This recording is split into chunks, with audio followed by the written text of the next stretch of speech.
Baik, bismillahirrahmanirrahim. Assalamualaikum warahmatullahi wabarakatuh. Berjumpa kembali di acara Bincang Biologi, teman-teman belajar bersama guru kreatif. Masih di acara Kupas Tuntas, materi biologi kelas 10. Baik, masih di bab yang sama, yaitu bab yang ke-9 di kelas 10, teman-teman, mengenai Kingdom Animalia. Ini masih kita melanjutkan pokok bahasan di mana anggota Animalia pertama yaitu Invertebrata. Kemarin sempat kita bahas sampai ke anggotanya yaitu Arthropoda. Nah, sekarang lanjutannya yaitu Invertebrata anggota yang terakhir. Siapa dia? Yaitu Echinodermata. Baik, kita akan membahasnya ya. Jangan lupa like, comment, and subscribe. Oke, ini adalah anggota terakhir dari Invertebrata, teman-teman. Di video ini kita akan tamatkan di khusus pembahasan mengenai Echinodermata. Nah, Echinodermata, kalau kita ingin membahas dia, maka dari katanya pun sudah ketahuan gitu ya. Echinodermata itu dia berasal dari echinos atau duri, teman-teman, dan derma yang artinya kulit. Artinya, kalau kita mau lengkapi Echinodermata itu hewan seperti apa, dia itu berarti hewan di mana tubuhnya ditutupi oleh duri, dan itu adalah seluruh anggotanya dia memiliki ciri seperti itu ya. Oke, selain itu ciri utamanya Echinodermata itu dia memiliki rongga, teman-teman, atau selomata, di mana dia sudah tersusun 3 lapis tubuh atau triploblastik gitu ya. Mulai dari lapisan ektoderm, mesoderm, dan endoderm. Echinodermata seluruh anggotanya dia memiliki itu. Terus, khusus untuk Echinodermata, teman-teman, tubuhnya itu dia simetri radial. Artinya, dibelah sama kalian lebih dari 2 kali pembelahan, gitu ya. Misalkan 3 kali atau 4 kali pembelahan pada organisme ini, maka setiap pembelahannya dia akan memiliki belahan yang sama. Nah, itu yang disebut sebagai simetri radial. Namun demikian, teman-teman, khusus anggota Echinodermata ini pada fase larvanya dia masih dalam keadaan simetri bilateral. Namun ketika dia sudah dewasa, baru dia memiliki tubuh simetri radial gitu ya. Nah, larvanya ini, teman-teman, dia dapat berenang bebas. Larva pada Echinodermata dapat berenang bebas, maka dia larvanya disebut sebagai bipinaria. Nah, ini adalah larva khas dimiliki oleh Echinodermata. Terus yang keempat, teman-teman, dia memiliki bagian-bagian tubuh yang tidak dimiliki oleh anggota Invertebrata yang lain. Apa? Yang pertama, khusus Echinodermata itu dia memiliki permukaan oral, teman-teman. Jadi permukaan yang ada di bawahnya itu dia terdapat mulut.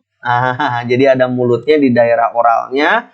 Dan di daerah aboralnya atau di daerah atasnya itu terdapat anus. Jadi kebalikan gitu ya, mulutnya di bawah, anusnya di atas gitu. Terus dia memiliki yang namanya madreporit. Apa itu madreporit? Madreporit itu adalah lubang di mana tempat masuk dan keluarnya air, teman-teman. Yang nantinya digunakan salah satunya itu adalah untuk pergerakan dirinya gitu ya. Terus dia memiliki saluran batu, teman-teman. Dia menghubungkan madreporit dengan saluran cincin. Nah, saluran batu itu menghubungkan madreporit tadi atau lubang tempat masuk dan keluarnya air yang berhubungan langsung dengan saluran cincin. Nanti kita akan lihat ya. Nah, saluran cincin sendiri, teman-teman, dia merupakan saluran yang melingkari daerah mulutnya yang berada di oral, yang berada di bawah, gitu ya. Seperti itu saluran cincin.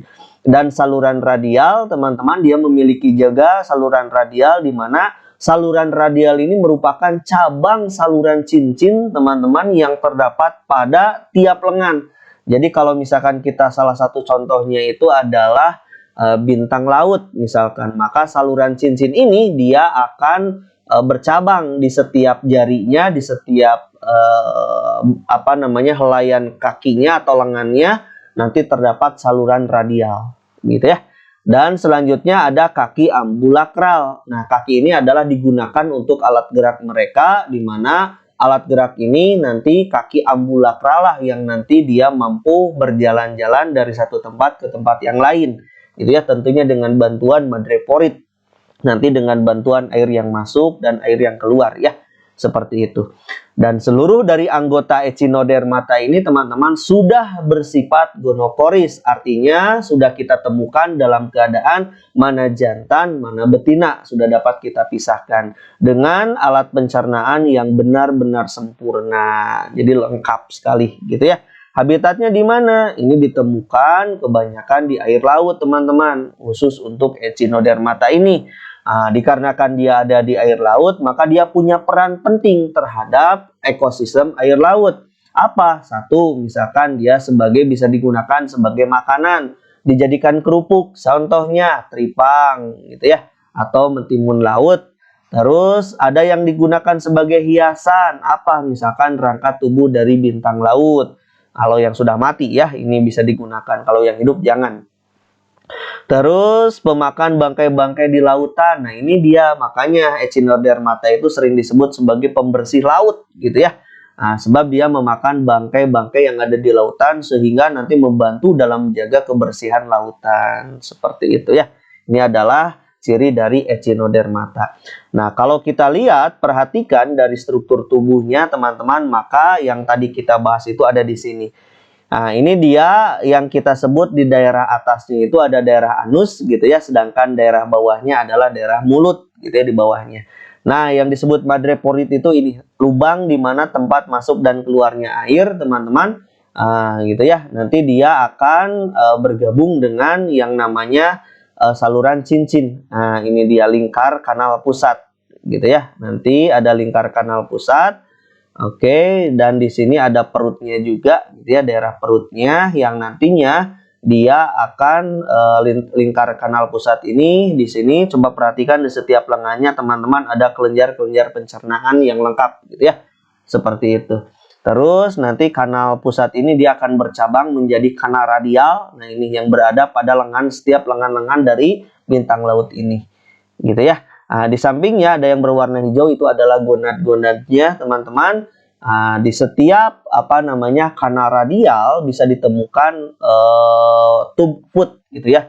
Jadi ada tonjolan-tonjolan di sekitar kanal radial ini, yang tonjolan besarnya itu namanya ampula, yang memanjangnya artinya podium gitu ya. Seperti itu, yang nantinya menembus ke daerah bawah dari lengannya, yang digunakan nanti untuk berjalan gitu ya. Ini adalah struktur dari badan salah satu dari anggota Echinodermata, dalam hal ini adalah bintang laut. Nah, kita lihat klasifikasinya teman-teman, apa saja anggota yang termasuk ke dalam Echinodermata. Yang pertama ada anggota yang disebut sebagai Asteroidea. Asteroidea itu dia punya ciri khas yang membedakan dari anggota lain yang termasuk ke dalam Echinodermata. Nah, bentuk dari tubuhnya itu seperti bintang yang tadi gitu ya. Nah, dia memiliki lengan dengan duri-duri kecil, jelas lah ya. Sebab namanya juga Echinodermata, kulitnya ditutupi oleh duri. Nah, bentuknya bintang, teman-teman ingat ya, Asteroidea. Nah, dapat dibedakan antara permukaan oral dan permukaan aboral. Jadi bisa ditemukan mana lubang mulut, mana lubang anus gitu ya. Nah, si Asteroidea ini teman-teman dia penyokong, tubuhnya itu terdiri dari lempengan-lempengan zat kapur gitu ya, atau disebut sebagai osikulus. Jadi keras. Kalau dia sudah mati, jadi bentuk tubuhnya itu benar-benar keras gitu ya. Dia memiliki modifikasi duri teman-teman yang disebut sebagai pedicelaria gitu ya. Pedicelaria ini dia berfungsi untuk apa? Untuk menjepit makanannya saat dia sedang makan tentunya ya. Nah, sistem pencernaannya lengkap, sempurna, yaitu mulai dari mulut, kerongkongan, perut, usus, sampai dia ke lubang pengeluaran berupa anus. Nah, reproduksinya itu dia dilangsungkan secara seksual yang nantinya akan menghasilkan larva yang tadi sudah dibahas, yaitu bipinnaria. Larva ini masih simetri bilateral, ya, namun ketika sudah dewasa, jadi bintang laut, dia membentuk simetri radial. Contohnya adalah Asterias glacialis atau bintang laut. Ada juga Acanthaster teman-teman, ada juga Lynchia, ada juga Pentaceros. Ini adalah contoh-contoh dari anggota Asteroidea. Ini Asterias, bentuknya seperti ini ya. Kalau mati ini dia kaku keras sebab dia dari zat kapur gitu ya. Terus ini dia Acanthaster seperti ini. Terus Lynchia seperti ini bentuknya, dan Petaceros dia bentuknya seperti ini. Jadi bintang laut asteroidea. Begini ya. Oke, baik. Yang kedua, klasifikasi yang kedua ada yang disebut sebagai Echinoidea. Ini anggota dari Echinodermata yang kedua. Nah, bentuk tubuhnya untuk anggota ini teman-teman dia membulat. Nah, di mana bulatannya itu dia ditutupi oleh duri-duri yang tajam, gitu ya. Dan khusus pada Echinoidea ini dia tidak ditemukan lengan, teman-teman, seperti halnya bintang laut tadi, gitu ya. Namun tubuhnya dia benar-benar ditutupi atau memiliki duri yang dapat digerakkan. Jadi durinya membantu di dalam pergerakannya ya. Oke, mulutnya dia dikelilingi oleh 5 gigi yang berfungsi untuk mengambil makanan. Nah, ini khasnya ya. Terus dapat dibedakan juga mana permukaan oral, mana permukaan dari aboralnya. Reproduksi juga sama, dia dilangsungkan dengan secara seksual, di mana larva yang dihasilkan berbeda dengan larva dari anggota yang pertama. Khusus untuk Echinoidea, larva yang dihasilkan itu adalah namanya larva Plutea atau Echinopluteus. Ini adalah larva milik anggota Echinoidea, gitu ya. Nah, jika tubuhnya dia mengalami kerusakan, teman-teman, nah khusus anggota Echinoidea ini dia dapat diperbaharui. Nah, jadi daya regenerasinya lebih bagus, gitu ya. Kalau ada yang rusak, maka dia bisa diperbaharui. Contoh misalkan Arbacia, landak laut, ada Strongylacentropus, misalkan ini bulu babi, ada diadema atau bulu babi jarum. Nah, seperti ini gambarnya teman-teman, Arbacia ini, gitu ya. Terus ada Strongylacentropus seperti ini, dan diadema atau bulu babi jarum seperti ini. Ini kalau ketusuk lumayan sakit, gitu ya. Ada racunnya juga. Hati-hati ya kalau berjalan di sekitaran pantai ini. Ini adalah kelompok dari Echinoidea, gitu ya. Ada landak laut, ada bulu babi, ada juga bulu babi jarum. Oke, seperti ini. Oke, anggota yang ketiga dari Echinodermata itu adalah Ophiuroidea. Nah, beda bentuk tubuhnya. Kalau yang ini dia bentuk tubuhnya itu seperti bintang laut, teman-teman. Di mana lengannya itu lebih panjang. Jadi lengannya itu lebih panjang daripada anggota yang pertama, gitu ya. Nah, selain itu, pada lengannya juga dia terdapat alat isap, teman-teman, yang disebut sebagai ampulae. Gitu ya, ampulae, di mana si lengannya bisa digerakkan lebih elastis daripada kelompok yang pertama.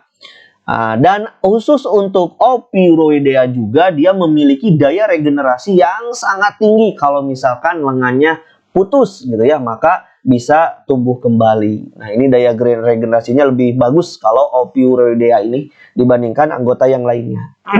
Reproduksinya sama, dia secara seksual, di mana larva yang dihasilkannya dia larva Pluteus, gitu ya, larva Pluteus. Dan terdapat madreporid pada daerah oralnya dan tidak ditemukan anus, khusus untuk Ophiuroidea. Contohnya adalah Ophiolessis atau bintang ular laut, gitu ya. Kita lihat bagaimana. Nah, ini nih. Jadi lengan-lengannya itu dia lebih elastis, lebih dapat digerakkan dibandingkan kelompok yang pertama tadi, gitu ya. Nah, ini dia. Kalau putus lengannya, itu daya regenerasinya luar biasa. Dia bisa membentuk lengan baru lagi. Nah, ini ada juga yang berbentuk seperti ini, Ophiotrix, gitu ya. Bentuknya seperti ini, bagus ya. Lengannya lebih mudah digerakkan. Dan ini bisa disebut juga, ada orang yang menyebutnya bintang ular laut. Nah, kenapa ada ularnya? Sebab si lengan-lengannya itu bisa bergerak bebas seperti ular. Seperti itu ya. Oke, sip. Ini adalah anggota yang ketiga. Dan anggota yang keempat, teman-teman, dari anggota Echinodermata adalah Crinoidea. Nah, Crinoidea ini dia memiliki bentuk tubuh seperti tanaman bunga lili. Nah, jadi seperti tanaman, seperti pada umumnya. Kalau teman-teman pernah lihat bunga lili, maka seperti itulah dia Crinoidea. Dia memiliki lengan yang panjang juga, gitu ya. Nah, dia memiliki lengan yang menyerupai daun. Jadi makanya disebut sebagai tanaman, gitu ya. Mirip tanaman. Nah, itu dia padahal anggota dari Echinodermata, gitu ya, Crinoidea. Nah, dia lengan yang menyerupai daun ini dia disebut sebagai Pinnulae, gitu ya. Jumlahnya berapa? Jumlahnya ada 5 buah, teman-teman, atau kelipatannya. Nah, kalau lebih dari 5 buah atau kelipatannya, gitu ya. Dia memiliki stalk, gitu ya, atau tungkai, teman-teman. Tungkainya itu dia berfungsi melekatkan diri pada dasar lautan. Jadi mirip banget tumbuhan kalau gitu ya, sudah melekatkan dirinya. Sebab ada bagian tungkainya yang berperan dia diam untuk di situ, melekatkan diri. Dia memiliki daya regenerasi yang tinggi juga seperti halnya anggota sebelumnya, teman-teman. Namun khusus Crinoidea dia tidak ada madreporid, gitu ya. Sebab dia sesil, diam gitu ya, melekatkan diri pada dasar laut. Nah, pada permukaan oral ditemukan mulut dan anus khusus untuk Crinoidea. Jadi mulut dan anusnya itu dia ada pada daerah yang sama, yaitu pada permukaan oral. Larvanya yang dihasilkan pada Crinoidea itu khas, namanya adalah Pentacrinus. Nah, Pentacrinus itu adalah larva yang dihasilkan oleh anggota Crinoidea. Jadi berbeda dengan anggota-anggota sebelumnya ya. Contoh, ada Petilocrinus gitu ya, atau lili laut. Ada Metacrinus, ada Oxycomatus, ada Petilometra. Kita lihat nih gambar-gambarnya. Nah, ini gambar-gambarnya teman-teman ya. Petilocrinus seperti ini nempel di dasar lautan. Jadi mirip, benar mirip tumbuhan gitu ya. Ada Metacrinus seperti ini. Ada Oxymanthus gitu ya. Oxycomanthus bentuknya seperti ini. Terus ada Petilometra, jadi bentuknya seperti ini dia. Nah, ini adalah Crinoidea di mana bentuk tubuhnya menyerupai tanaman bunga lili seperti itu ya. Nah, selanjutnya teman-teman, yang terakhir anggota dari Echinodermata adalah Holoturoidea. Jadi Holoturoidea itu dia memiliki bentuk tubuhnya khas, yaitu seperti mentimun. Makanya kita sering menyebutnya dengan nama mentimun laut. Seperti itu ya. Nah, Holoturoidea itu dia memiliki kulit teman-teman, di mana kulitnya benar-benar keras. Dia tidak berlengan, namanya juga mirip mentimun, tidak berlengan gitu ya. Dan hampir tidak ada rangkanya. Nah, seperti itu. Nah, sistem kakinya itu dia sistem kaki ambulakral teman-teman, di mana terdapat pada seluruh permukaan tubuhnya. Jadi pergerakannya dibantu oleh kaki ambulakral ini gitu ya. Dia memiliki 10-30 tentakel di sekitar daerah mulutnya, teman-teman. Jadi di sekitar mulutnya itu ada tentakel-tentakel. Reproduksinya dia secara seksual, di mana larva yang dihasilkannya itu juga khas. Namanya adalah auricularia. Auricularia itu adalah larva yang dihasilkan khusus untuk anggota Holoturoidea. Gitu ya, namanya auricularia. Jadi beda ya. Contoh adalah Holoturia tripang laut gitu ya, ada Cucumaria, ada Bohardsia juga ada. Kita lihat nih. Nah, ini dia Holoturia. Mentimun laut teman-teman, kulitnya keras sekali. Ini bisa dijadikan kerupuk gitu ya, ada kerupuk tripang. Terus Cucumaria ini bentuknya seperti ini, di mana di daerah mulutnya ada tentakel-tentakel gitu ya. Terus ada Bohardsia Argus, bentuknya seperti ini. Jadi kayak mentimun lah ya, mentimun laut makanya disebutnya. Nah, itu dia teman-teman pembahasan yang terakhir pada invertebrata mengenai anggota yang terakhir juga, namanya adalah Echinodermata. Sudah kita selesaikan 8 anggota milik invertebrata. Nanti kita akan masuk ke pembahasan yang kedua, yaitu vertebrata. Setelah nanti kita selesaikan invertebrata. Hari ini sudah selesai ya. Itu saja yang bisa disampaikan. Minggu depan saya masuk ke vertebrata, masih di Kingdom Animalia. Mudah-mudahan bermanfaat. Saya ucapkan terima kasih. Assalamualaikum warahmatullahi wabarakatuh.